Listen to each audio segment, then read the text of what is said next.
میری نیند اڑ جاتی ہے اور میں پھر پوری رات جاگ رہی ہوتی ہوں، اور میں اپنی دونوں بیٹیوں کو جب دیکھتی ہوں سوئے ہوئے تو مجھے ایسا لگتا ہے جیسے ہم نامکمل۔ میری بیٹی سکینہ کچھ کہنا چاہتی ہے اپنی بہن زارا کو،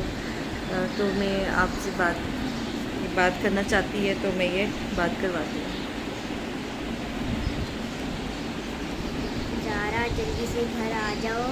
میں بریہ، ماما پاپا آپ کو بہت یاد کرتے ہیں، بریہ آپ کو زارا زارا کر کے بلاتی ہے، آپ جلدی سے گھر واپس آ جاؤ، ہم کربلا جائیں گے، ہم نے آپ کے لیے بہت دعائیں مانگی ہیں، ہم کربلا جائیں گے، اور ہم نے جو آپ کے لیے پلان بنایا ہے جلدی سے گھر واپس آ جاؤ، ہم گھومنے بھی جائیں گے۔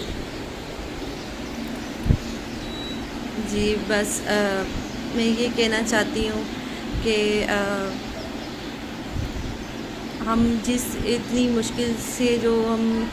گزر رہے ہیں، اللہ نہ کرے کہ کوئی بھی ماں باپ اس مشکل سے گزرے، اور بس یہ ہے کہ میری بیٹی زارا کو جس مشکل سے گزر رہی ہے وہ، اور یہ ہے کہ وہ اللہ تعالیٰ نے اسے کسی خاص کام کے لیے چنا ہے، ہمیں کسی خاص کام کے لیے چنا ہے۔ میری بیٹی زارا کی وجہ سے جب یہ کوئی سخت قانون بن جائے گا، اس کی وجہ سے یہ ہوگا کہ تمام بچیاں محفوظ ہو جائیں گی، اور کوئی بھی کسی کی بیٹی کو اغوا نہیں کر سکے گا، اور اس طرح اس کی زندگی برباد نہیں کر سکے گا، کسی ماں باپ کو اذیت نہیں دے سکے گا۔ تو میری بیٹی زارا کے لیے میں اس کے بغیر ہم نہیں رہ سکتے ایک دن بھی، اور ہمارے لیے ایک رات بھی کاٹنا اتنی اذیت ہے کہ میں آپ کو بتا نہیں سکتی۔ میں جب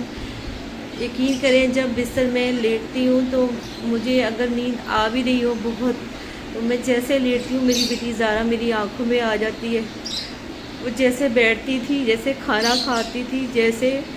میرے ساتھ باتیں کرتی تھی، وہ مجھے اس طرح نظر آتی ہے۔